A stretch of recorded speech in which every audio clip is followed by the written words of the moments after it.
शुरू करते हैं क्लास। बेटा स्कूल खुली हुई है, स्कूल से ही तो पढ़ रहे हो आप लोग। कहाँ पढ़ रहे हो?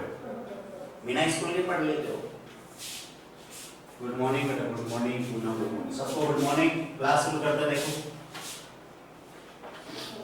अब हमारे पास नेक्स्ट जो मेथड है वो है बेटा क्रॉस मल्टीप्लिकेशन मेथड। ठीक है,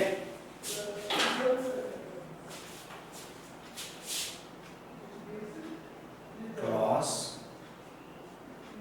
मल्टीप्लिकेशन मेथड। ये मेथड शायद लास्ट है आपका, खत्म।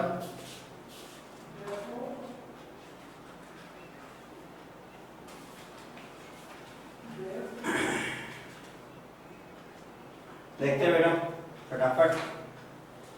इस मेथड से पहले मैंने आपको ये बता दिया तो पहले रिड्यूस होगा तब पढ़ना नहीं पड़ेगा, जो बचेगा वो भी पढ़ना पड़ेगा। बेटा देखो ध्यान से, सिलेबस वगैरह जितना पढ़ा जाए उतना पढ़ो, नॉलेज आपके पास रहेगा। कम पढ़ोगे तो कम नॉलेज रहेगा, और अब कम नॉलेज रहेगा फिर बाद में आपके पास सारा दिमाग फ्री रहेगा पढ़ाई के मामले में। इतना पीछे कैसे रहते हो? देखो क्रॉस मल्टीप्लाई मेथड क्या होता है बेटा, ध्यान से देखना। इसमें हमारे पास में दो इक्वेशन होती है, तो लीनियर पेयर ही होता है ऐसे मान लो आप। तो जो लीनियर पेयर होता है, जैसे आपके पास में एक इक्वेशन है a1x plus b1y plus c1 equals to 0। ध्यान देना बेटा, आपके पास में एक इक्वेशन है a1x plus b1y plus c1 equals to 0। Second equation है बेटा आपके पास में a2x b2y c2 equals to 0। ये आपके पास दो इक्वेशन है। आप एलिमिनेशन मेथड पढ़ चुके हो, सब्स्टिट्यूशन मेथड पढ़ चुके हो। अब जो नेक्स्ट मेथड आपका वो क्या है, क्रॉस मल्टीप्लिकेशन मेथड। इस मेथड के अकॉर्डिंग आप कैसे इसको सोल्व करके x y की वैल्यू फाइंड करोगे। ध्यान से समझना आप मेथड को, ठीक है। देखो क्या करेंगे इसमें, सबसे पहले x लेंगे,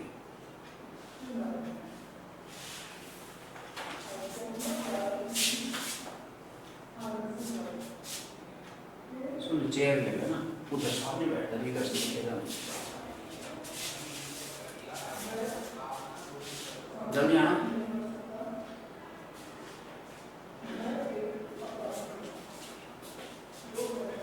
तो बेटा देखो सबसे पहले हम इसको देखते हैं।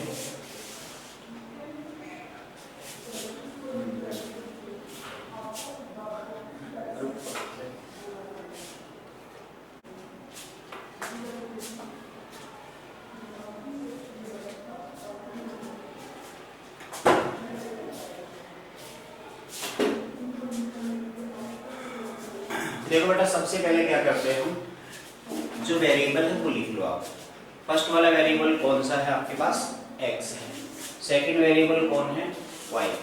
और थर्ड आपके पास कांस्टेंट पार्ट जो भी है ऐसे कैसे लिख लेते हैं। सबसे पहले हम क्या करते हैं, x लिखते हैं बेटा, y लिखते हैं और फिर लिखते हैं 1। क्रॉस मल्टीप्लिकेशन मेथड क्या होता है, इसमें क्या करते हैं सबसे पहले ये देखो बेटा। सबसे पहले क्या करेंगे इसमें, ध्यान दो, x लिखा है, x के नीचे आपको दो पार्ट लिखने हैं। कौन से पार्ट लिखेंगे, इसमें से 4।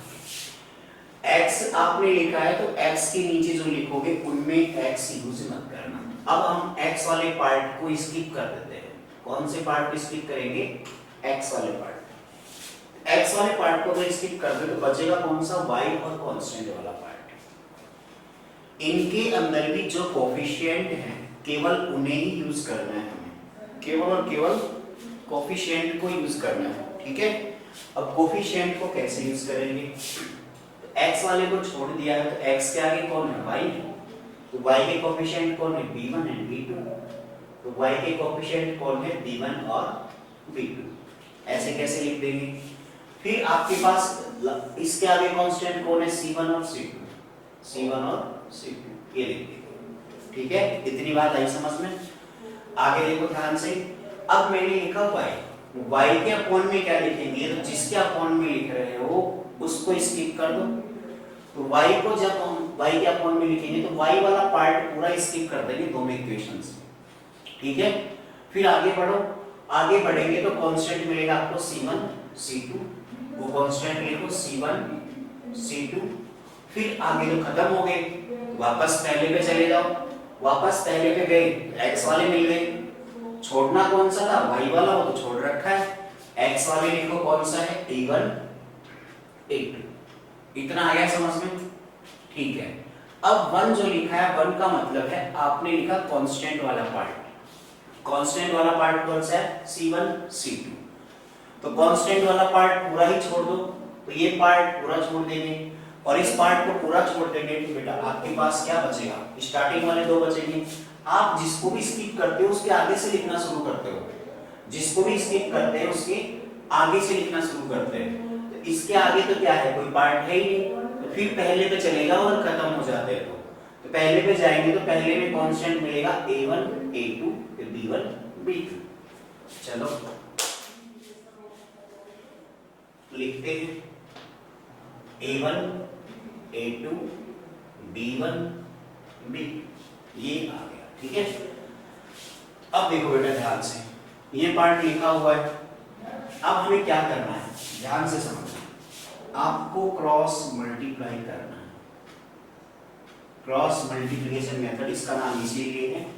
क्या करना है, स्टार्टिंग वाले पार्ट को सामने वाले से क्रॉस मल्टीप्लाई करो, फिर माइनस करना है, इसको मल्टीप्लाई करो, ऐसे ही पहले इसको मल्टीप्लाई करो, फिर माइनस, फिर ये वाला, ठीक है, ऐसे ही इसको मल्टीप्लाई करो, फिर माइनस ये वाला पार्ट, तो बचेगा क्या आपके पास में, x अपॉन B1 C2, आपको ये रटना नहीं है नाम, अब जो लास्ट रिजल्ट आएगा भी आप उसको रट लो, रटना मत इसको कि sir x upon B1 C2 होता है माइनस C1 B2 होता है, ये बिल्कुल भी मत रटना, आप केवल और केवल मेथड समझो कि x के नीचे जो नंबर आएंगे वो कैसे आएंगे, कैसे आएंगे, x वाला पार्ट छोड़ना है, बचे हुए कांस्टेंट लिखने हैं बस, फिर मल्टीप्लाई जो नंबर आएंगे आ जाएगा जो आएगा, आपको ये क्यों रखना है, बिल्कुल नहीं, y अपॉन C1 A2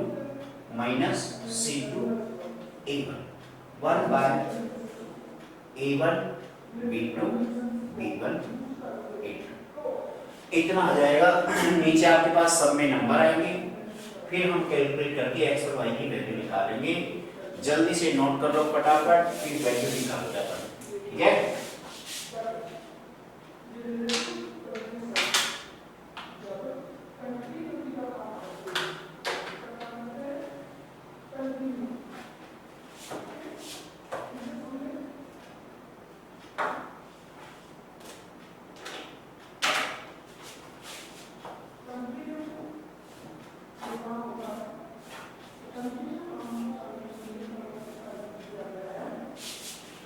जल्दी जल्दी नोट कर लो,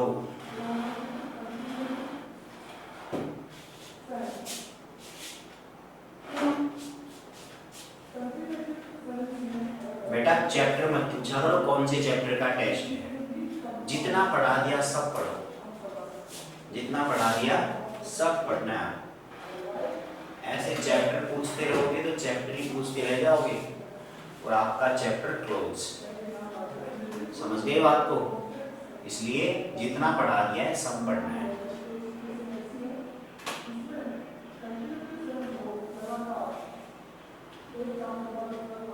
अब बेटा समझ में आ गया सब बच्चों के,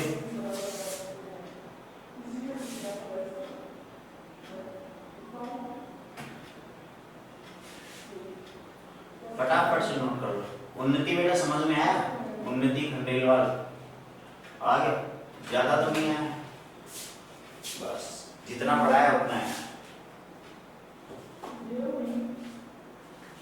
देखो उदित कुमार एक पार्टनर गायब है आपका, ऐसे एक एक कम करोगे तो 2 दिन बाद तुम्हारी क्लास खाली नजर आएगी, अरे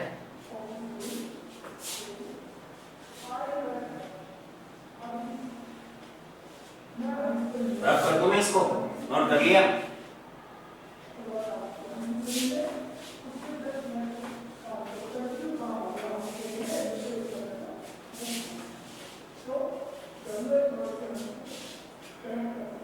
एग्जाम्पल पे आ जाओ, कौन से पे जाना है?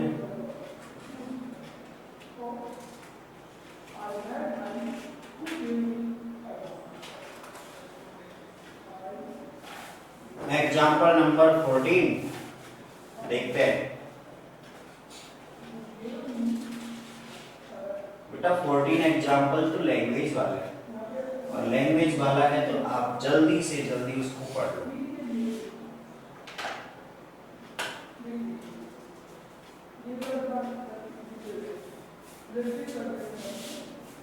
जल्दी से पढ़ लो। एग्जाम्पल नंबर 14 मैं समझाता हूँ। मेन काम इक्वेशन बनाने का है। इक्वेशन तो बना लेते हैं, कैसे बनेगी वो देखो। एग्जाम्पल 14 क्या है बेटा? 14 में दिया हुआ है from A bus stand in Bangalore. Bangalore में कोई बस अड्डा है, ठीक है।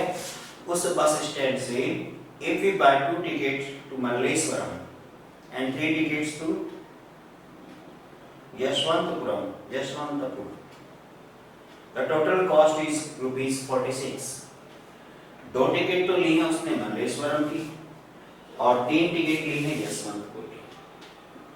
2 तो ली है उसने मल्लेश्वरम की, 3 टिकट ली है यशवंतपुर की।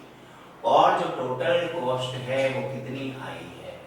टोटल कॉस्ट तो बेटा ये टोटल कॉस्ट आई है उसकी 46 रुपीज।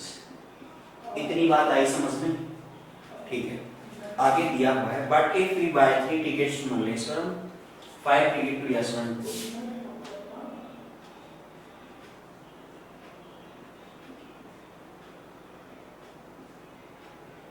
यही दिया है।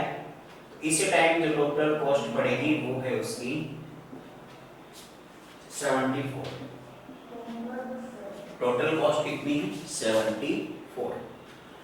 फिर इसमें पूछा क्या है? Find the fares from the bus stand to Malleshwaram and to Yesvantpur.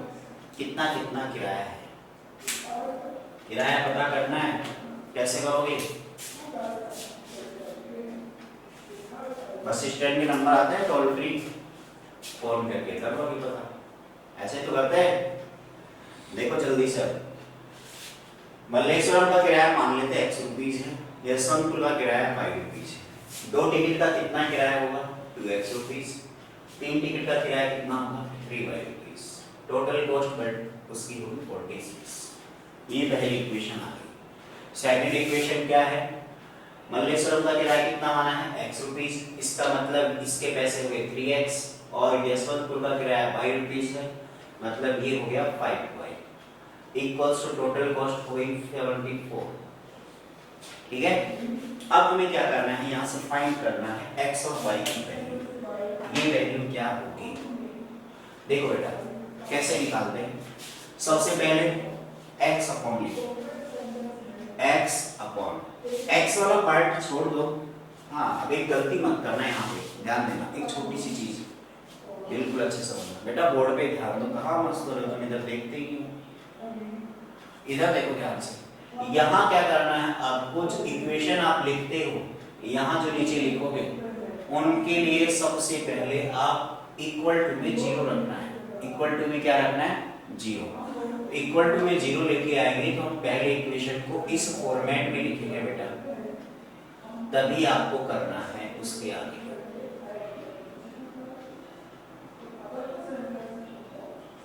आई बात समझ में? सबसे पहले उधर RHS में जो भी है सबको LHS में ले आओ और सबको LHS में लाके उधर छोड़ दो 0।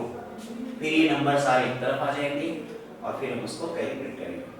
ऐसा नहीं करोगे तो क्या होगा? क्या क्वेश्चन गलत होगा या आंसर में कोई चेंज आएगा? बेटा ऐसा नहीं करने पे अगर इससे डायरेक्ट करते हो और ये digit as it is use करते हो पॉजिटिव पॉजिटिव, उस केस में आपके पास माइनस का फर्क आएगा आंसर। ठीक है। देखते हैं पहले क्या करें। x के नीचे क्या लिखे? अब यहां से लिखो 3 और 5। y की वैल्यू कितनी है? y के साथ में 3 5, कांस्टेंट कौन है? -46 और -74। ये x वाला पार्ट हो गया बेटा। y वाला पार्ट क्या आएगा? y के आगे कौन है? -46 -74 और ये है आपका 2 and 3 और बच गया कांस्टेंट। कांस्टेंट वाला पार्ट क्या आएगा देखो 1 के नीचे लिखेंगे तो इसको छोड़ना है तो ये आएगा 2 3 और 3 5 बस इतना सा है हो गए। तो चलो देखते हैं बेटा इसको इससे मल्टीप्लाई करना है और इसको माइनस करना है कैसे करेंगे देखते हैं।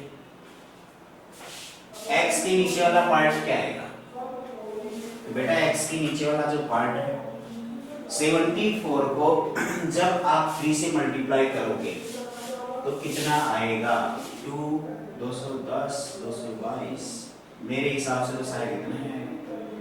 फिर आपको माइनस करना है और आगे वाला पहले से ही माइनस है तो ये आ गया 230 230। x वाली वैल्यू समझ में आ गई आपको। कैलकुलेशन में अगर थोड़ी बहुत मिस्टेक हो जाए बेटा समझ लेना ना, आप चेक करते रहना, मैं कर देता हूँ कैलकुलेशन। 46 को जब 3 से मल्टीप्लाई करेंगे तो 120 आ गया और 120 आने के बाद 138 ये माइनस का आएगा माइनस फिर इसको इससे मल्टीप्लाई करेंगे तो ये बेटा आएगा प्लस 148 वो भी माइनस का। Very good. एंड 1 अपॉन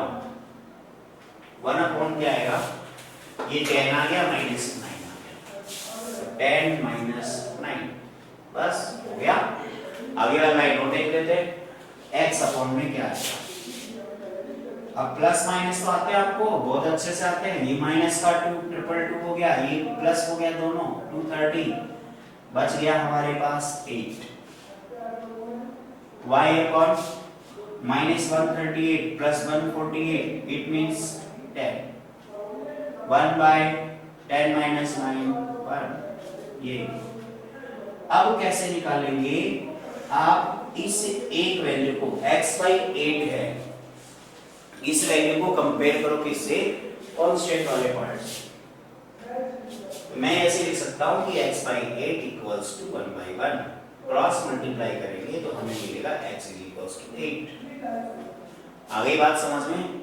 ऐसे ही एक बार इसको इससे कंपेयर कर लो y equals to 10 आ गया बस हो गया सॉल्यूशन।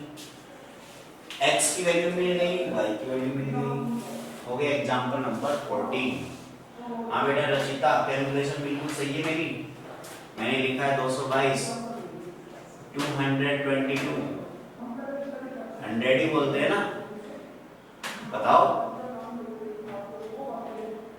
हाँ अक्षिता आ रहा है समझ में। हिमांशु आप तो हंसता है बेटा पहले सीरियस रहता था हंसने लग गया। सिमरन आप क्या आ रहा है समझ में।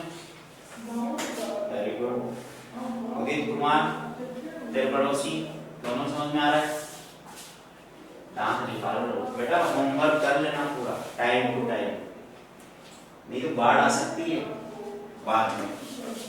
जब बाढ़ आएगी ना तो बह जाओगे फिर कंट्रोल नहीं होगी बाढ़ आएगी तो। इसलिए होमवर्क सारे बच्चे प्रॉपर तरीके से करते रहना ठीक है। अब अगला क्वेश्चन आ जाओ फटाफट से पढ़ो। नेक्स्ट क्वेश्चन बेटा एक क्वेश्चन अच्छे समझ लो इसका सारे क्वेश्चन कर लोगे। पैटर्न समझना है आपको। नंबर ऑफ क्वेश्चन पे मत जाओ। नंबर ऑफ पैटर्न कितने हैं एक्सरसाइज में। मैथ्स को कभी भी पढ़ो नंबर ऑफ क्वेश्चंस बाद की बात है। पहले आप नंबर ऑफ पैटर्न या नंबर ऑफ टाइप पढ़ो ठीक कितने टाइप के क्वेश्चन हैं हर टाइप आपको आना चाहिए फिर आप नंबर ऑफ क्वेश्चंस करना कितने करते हो। देखो एग्जांपल 15 की बात करते हैं। For which value of p क्या लिखा does the pair of equation give below has unique solution। Unique solution की बात करता है ये लो यूनिक सॉल्यूशन की बात कर रहा है 15 में।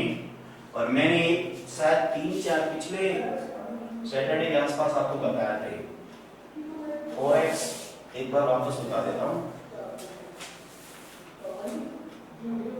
2x plus 2y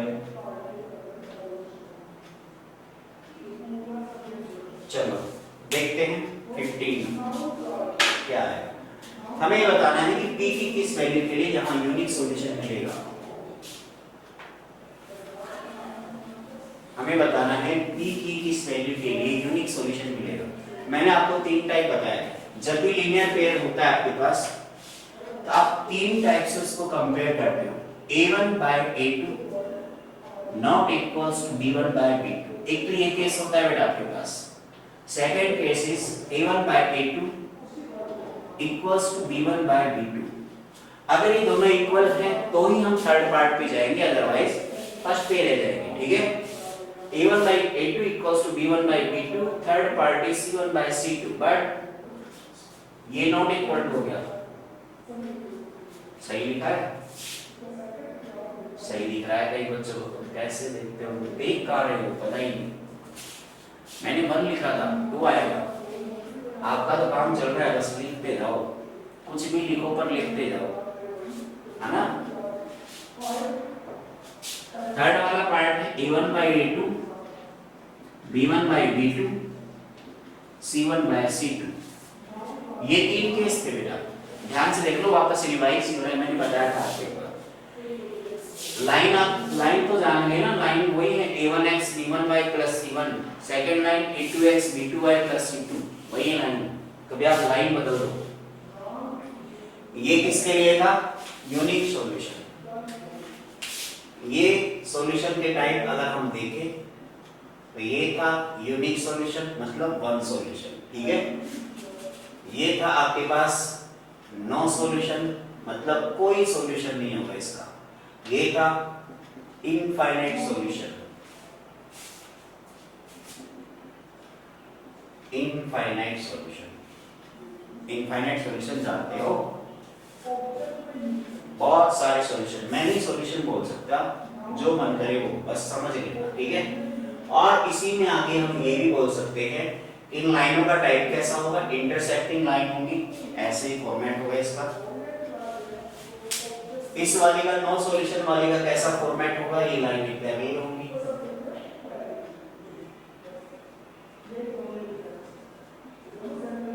थर्ड वाली जो लाइन है वो दोनों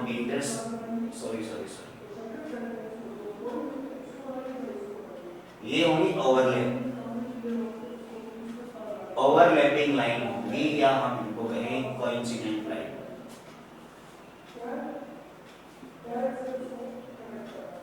समझ गए मेरी बात को? ये तीन केस से मैंने रिवाइज करवा दिए। दक्ष यादव बेटा कहाँ देख रहे हो? आई बात समझ में इतनी? चलो ध्यान से देखो, a1 by a2 है not equal to b1 by b2 होगा तो उस केस में हम कहेंगे यूनिक सॉल्यूशन है। सेकंड केस आपको दिख रहा है, दो बराबर है, लेकिन तीसरा निकालने में बराबर नहीं है, मतलब पैरेलल लाइन है और कोई सॉल्यूशन नहीं होगा।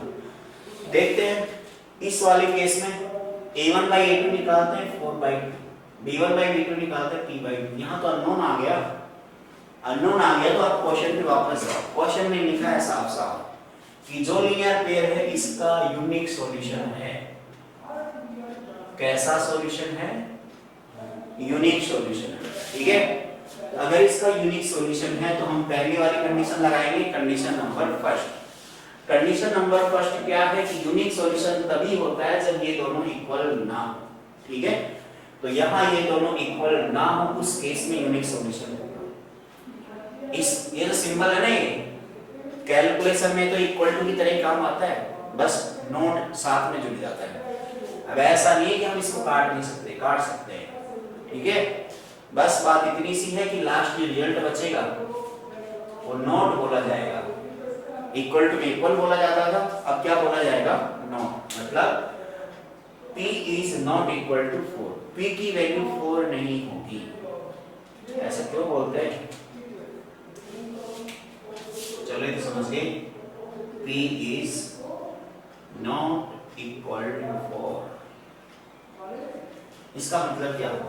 बस देखो, दिख रहा है? कहां तक दिख रहा है? यहाँ तक दिख रहा है। चलो अब देखो, मान लो इसमें 50 नंबर पड़े, खूब सारे नंबर, 50 नंबर है। खूब सारे हैं, 50 तो बहुत है। चलो इसमें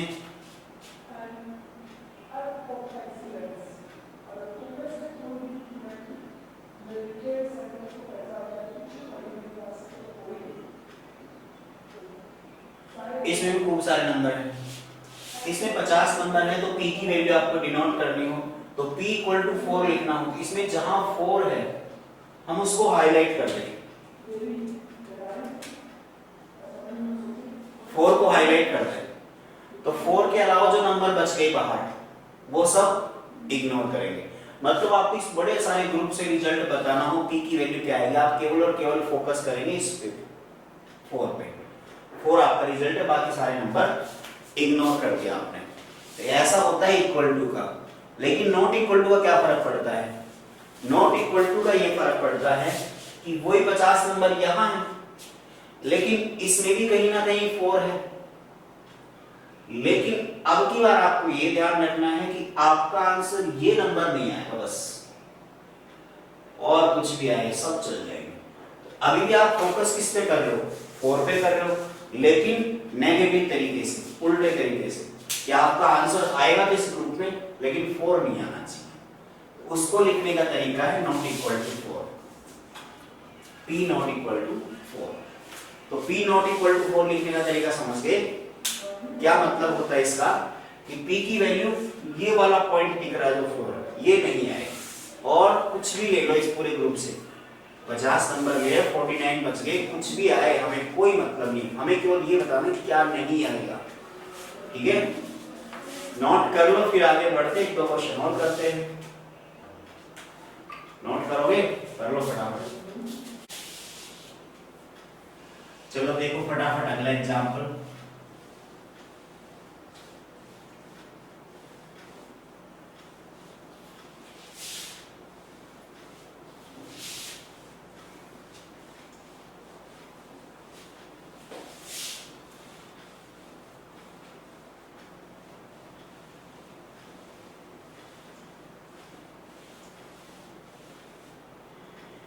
नेक्स्ट एग्जांपल नंबर 16। इसमें ऊपर 2 लाइन लिखी है वो आप पढ़ लो, नीचे की 2 इक्वेशन मैं लिख देता हूँ। ठीक है, मैं इक्वेशन लिख रहा हूँ, ऊपर की 2 लाइन आप पढ़ लेना। आप 2 लाइन नहीं पढ़ोगे क्वेश्चन आपके समझ में नहीं आएगा।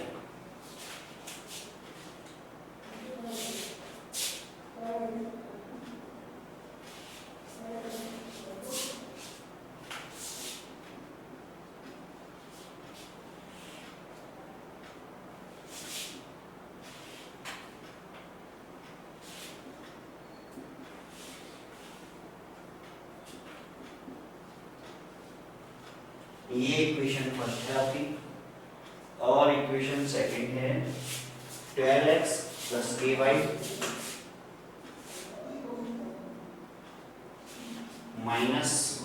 ky - k = g। तो बेटा देखते हैं 16 नंबर।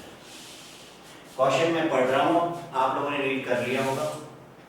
ठीक है, देखो इसमें क्या लिखा है, for what value of k, k की ऐसी कौन सी वैल्यू होगी, will the following pair of linear equation, इस लीनियर पेयर इक्वेशन के लिए हैव इनफाइनाइट मेनी सॉल्यूशन, कितने सॉल्यूशन दे? इनफाइनाइट मेनी सॉल्यूशन, बहुत सारे सॉल्यूशन देंगे। ठीक है, तो बहुत सारे सॉल्यूशन कितने होते हैं? देखो given that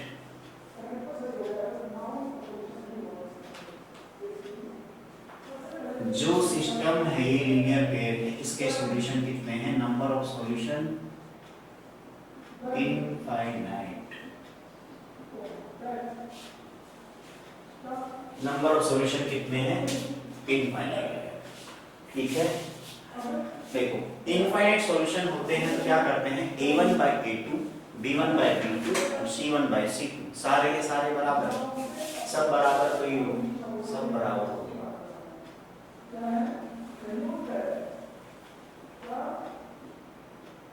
-k - 3 upon -k, ये आ गया बेटा, सबको मिल गए। इसके बाद चलो एक बार ये पेयर ले लेते हैं। जब ये पेयर लेंगे तो a² = 36, then k is equals to plus minus 6। आ गई बात समझ में? सेकंड वाला पेयर लेते हैं तो 3/k is equals to minus k plus 3 upon k minus का, चलो माइनस काट ही देते हैं, k minus 3 upon k cross multiply 3k is equals to k into k minus 3। चलो इससे कट गया तो माइनस 3 इधर आएगा तो प्लस 6 आ गया, k की वैल्यू 6। जब आप किसी वेरिएबल को काटते हो ना वेरिएबल से तो वहां एक रिजल्ट इनसाइड छुपा होता है, हिडन होता है वो रिजल्ट, वेरिएबल को वेरिएबल से उड़ाते हो, ठीक है? नहीं समझे बात? लिख लो, कुछ समझाते हैं। देखो बेटा जैसे ये लिखा हो x into x minus 1 equals to j। यहां अगर आपसे कोई पूछे कि x की वैल्यू बताओ, x की वैल्यू बताओ, क्या आएगी बताओ, जल्दी से रिप्लाई करो।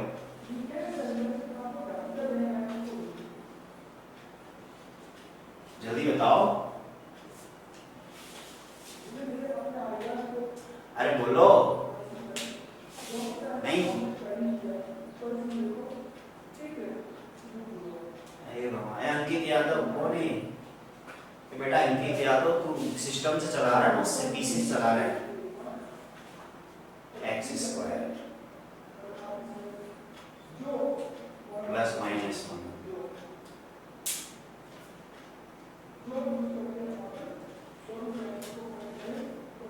बेटा आज की क्लास तो खत्म होने वाली है, आप ये क्वेश्चन लिख लो, नहीं क्लास में मैं आपसे पूछूंगा, ठीक है? किसी चीटिंग करके मत पूछ के बताना बेटा। आज की क्लास केवल यहीं तक, थैंक यू, बाय, अगली क्लास में मिलते हैं।